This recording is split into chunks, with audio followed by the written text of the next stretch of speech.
नमस्कार, जय हिंद, वंदे मातरम। दोस्तों, स्वागत है आप सभी का आपके अपने YouTube चैनल गुरु वशिष्ठ क्लासेस में। दिस इज अजीत शुक्ला और आज बहुत ही इंपॉर्टेंट टॉपिक आपके लिए लेकर के आए हैं, पर्यावरण सम्मेलन एवं रिपोर्ट। बहुत ही इंपॉर्टेंट टॉपिक है, किसी भी कॉम्पिटिटिव एग्जाम की दृष्टि से आप ले लें तो इससे प्रश्न जरूर बनते हैं और जानकारी के लिए आवश्यक भी बहुत है। ये प्रतियोगी परीक्षाओं की तैयारी यदि आप करना चाहते हैं तो गुरु वशिष्ठ परिवार सदैव आपके साथ कंधे से कंधा मिलाकर खड़ा हुआ है। लगातार आपकी बेहतरीन तैयारी है तो हम लोग प्रयासरत हैं। सदैव आपको नई नई वीडियोस के माध्यम से जो जानकारियां होती हैं, जो महत्वपूर्ण प्रश्न होते हैं वो आपको प्रोवाइड कराए जाते हैं। तो सम्मेलन की दृष्टि से पहला जो हमारा टॉपिक है वो है जेनेवा प्रोटोकॉल 1925। सन 1925 में रासायनिक और जैविक हथियारों को निषेध करने के लिए जेनेवा प्रोटोकॉल पर हस्ताक्षर किया गया, परंतु इस प्रोटोकॉल की अनदेखी करते हुए द्वितीय विश्व युद्ध में जापान ने चीन में प्लेग के जीवाणुओं द्वारा प्रदूषण फैला दिया। इस तरह के विनाशकारी प्रभाव को नियंत्रित करने के लिए 10 अप्रैल 1972 को जैविक हथियार सभा के प्रस्ताव पर समझौता हुआ। 1975 से यह प्रभावी हो गया, परंतु जो प्रयोगशालाओं के निरीक्षण की व्यवस्था न होने के कारण यह समझौता अप्रभावी रहा। यानी किसी भी देश में जो प्रयोगशालाएं हैं उनका निरीक्षण न होने की वजह से यह बहुत कारगर नहीं रहा, ये सही ढंग से काम नहीं कर पाया। दूसरा हमारा है स्टॉकहोम समझौता। 5 जून 1972 में पर्यावरण सुरक्षा हेतु विश्वव्यापी स्तर पर प्रथम प्रयास किया गया था। संयुक्त राष्ट्र संघ के तत्वाधान में इस वर्ष स्टॉकहोम में एक सम्मेलन आयोजित हुआ और संयुक्त राष्ट्र पर्यावरण कार्यक्रम का आरंभ हुआ। इस सम्मेलन में ही 5 जून को विश्व पर्यावरण दिवस घोषित किया गया। इस सम्मेलन में पर्यावरण संकट को दूर करने हेतु 25 सूत्री घोषणा पत्र तैयार किया गया।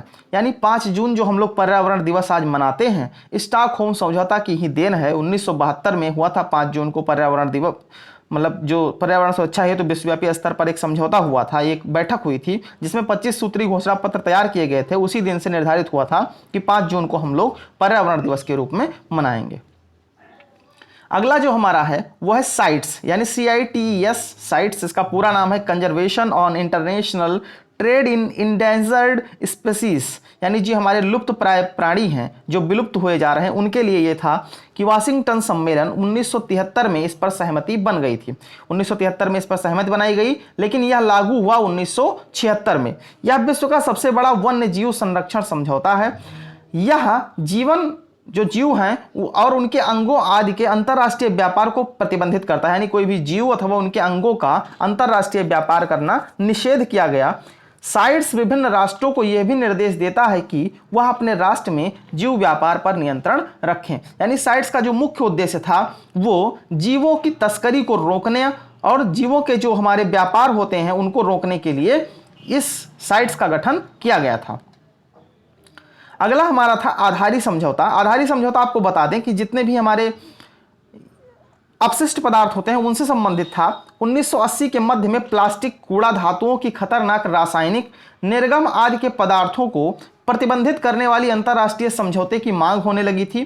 परिणाम स्वरूप 1989 में खतरनाक निर्गमित चोरों के सीमा पर आवागमन और उनके निपटारे के लिए अंतर्राष्ट्रीय समझौता संपन्न हुआ, परंतु यह समझौता पूर्ण रूप से सफल नहीं हुआ। मार्च 1994 के सम्मेलन में कचरा निर्यातकों को तत्काल प्रतिबंधित करने का निर्णय लिया गया। यानी जितने भी हमारे कचरा निर्यातक होते थे उनको रोका गया आधारी समझौता के अंतर्गत। अगला हमारा 5वां टॉपिक जो है वो है वियना सभा। वियना सभा जो थी ये विशेष तौर पर ओजोन के लिए थी। ओजोन की परत का क्षय लगातार हो रहा है, ये आप सभी लोग जानते हैं। तो उसी से संबंधित वियना सभा का गठन हुआ था, तो उस पर हम लोग चर्चा करेंगे, देखेंगे क्या है इसमें कि ओजोन परत के संरक्षण हेतु 1985 में वियना, ऑस्ट्रेलिया में वियना कन्वेंशन हुई, यानी वियना सभा बुलाई गई, जो ओजोन क्षरण पदार्थों पर संपन्न प्रथम सार्थक प्रयास था। यानी ओजोन क्षरण को रोकने के लिए पहली बार ऐसा कोई कदम उठाया गया था। पुनः दिसंबर 1995 में संपन्न विधानसभा में ओजोन रिक्त कारकों और उनके पदार्थ जो हैं पर एक समझौता हुआ। इस सभा में क्या हुआ कि ओजोन परत के बढ़ते अतिक्रमण को कम करने के लिए 3 ODC पदार्थों CFC, CFC और मिथाइल ब्रोमाइड की कटौती पर शर्तें तय की गई। यानी ओजोन को जो हमारी क्षय पहुंचा रही हैं, क्लोरोफ्लोरोकार्बन हो गया, CFC हो गया और मिथाइल ब्रोमाइड हो गया, इनको कम करने के लिए, इनकी कमी करने के लिए एक समझौता किया गया और उस पर कुछ शर्तें तय की गई। छठा टॉपिक जो हमारा है वो है मॉन्ट्रियल समझौता। मॉन्ट्रियल समझौता क्या है ये हम लोग देखेंगे। मॉन्ट्रियल समझौता यह संधि हस्ताक्षर के लिए और 16 दिसंबर 1987 को खोला गया था। यानी कहने के लिए इस पर हस्ताक्षर करने के लिए 1987 में काम किया गया और 1 जनवरी 1989 में प्रभावी हो गई। यानी लागू होने की जो व्यवस्था है वो 89 में हुई। समझौता इस पर जो हुआ, हस्ताक्षर हुआ वो 87 में हुआ, लेकिन लागू कब हुआ?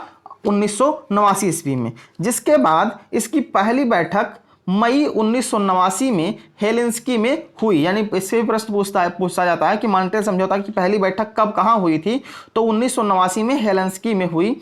ओजोन परत के क्षय को रोकने वाले ओजोन अनुकूल उत्पादों और जागरूकता जगाने के लिए मॉन्ट्रियल प्रोटोकॉल विषयों के कार्यान्वयन के महत्व का उल्लेख करते हुए ओजोन परत के संरक्षण के लिए 16 सितंबर को अंतर्राष्ट्रीय ओजोन दिवस घोषित किया गया।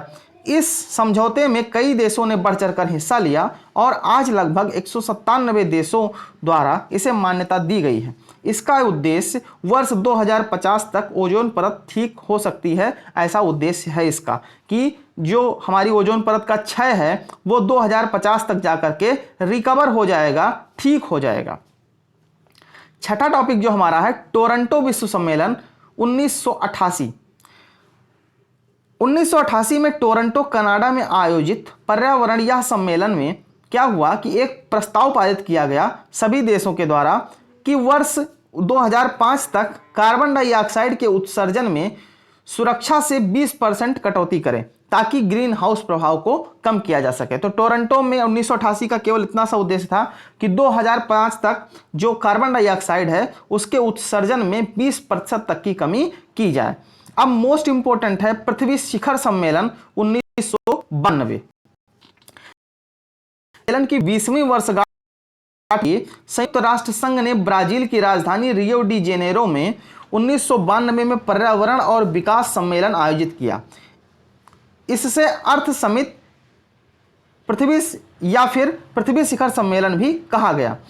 इसमें सम्मिलित देशों ने टिकाऊ विकास के लिए काम किया। कहने का मतलब यह हुआ कि अर्थ समिट या पृथ्वी शिखर सम्मेलन इसका नाम इसलिए दिया गया था क्योंकि पर्यावरण और विकास से संबंधित ब्राजील की राजधानी रियो डी जेनेरो में संयुक्त राष्ट्र संघ जो है वो स्टॉकहोम की 20वीं वर्षगांठ में इस बैठक का आयोजन किया गया था, एक सम्मेलन बनाया गया था। व्यापक कार्यवाही करने का एजेंडा 21 स्वीकृत किया गया, यानी 21 एक एजेंडा था, उसको स्वीकृत किया गया था इसके अंतर्गत। लेकिन जो मोस्ट इंपॉर्टेंट है वो है रियो +20 घोषणा पत्र। इसमें बहुत सारे पॉइंट हैं और इससे प्रश्न भी बहुत पूछे जाते हैं जो आप लोग देखेंगे।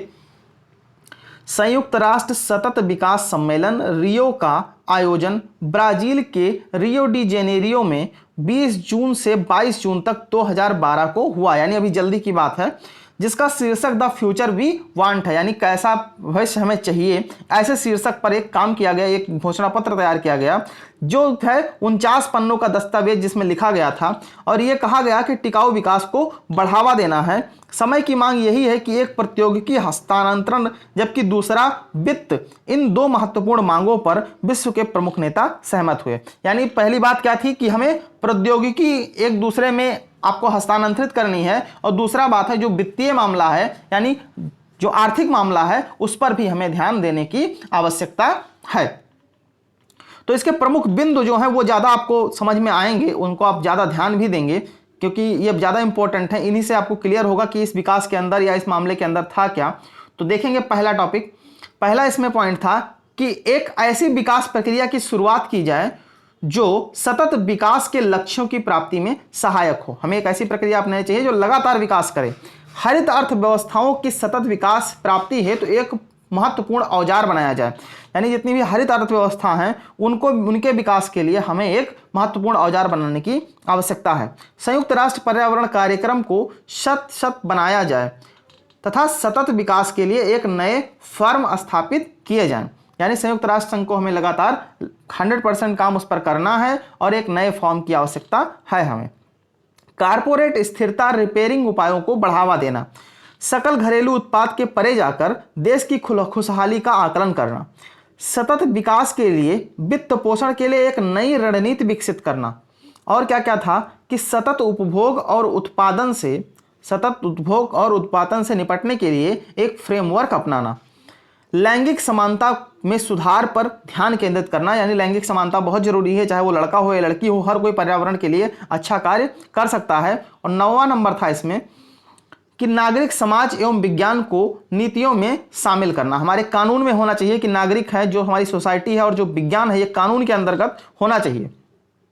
अगला है सतत विकास पर स्वैच्छिक प्रतिबद्धताओं की महत्ता को स्वीकार करना, वर्ष 2030 तक सभी व्यक्तियों तक सतत ऊर्जा की पहुंच सुनिश्चित करना, जीरो हंगर चैलेंज अर्थात कोई भी व्यक्ति भूखमरी से नहीं मरना चाहिए, हर व्यक्ति को शाम के समय या दिन में उसको भोजन मिलना आवश्यक है, प्रत्येक व्यक्ति के लिए आवश्यक खाद्य सुरक्षा उपलब्ध कराना, वर्ष 2020 तक विकासशील देशों में सतत परिवहन व्यवस्था उपलब्ध कराते हेतु वित्त एवं तकनीक की उपलब्धता सुनिश्चित कराना, यानी हर देश के अंतर्गत परिवहन की जो व्यवस्था है वो होनी चाहिए। तो ये आपको हमने इतने सारे टॉपिक्स आज क्लियर कराए, इनको एक बार आप दोबारा वीडियो को देखेंगे, 2 बार वीडियो को देखेंगे, जो पॉइंट है उनको आप स्क्रीनशॉट ले लेंगे और उनका अपना नोट्स तैयार करके उनकी पढ़ाई करते रहेंगे, निश्चित तौर पर आपको समझ में आएगा। बहुत बहुत धन्यवाद आप सभी का। जय हिंद, वंदे मातरम।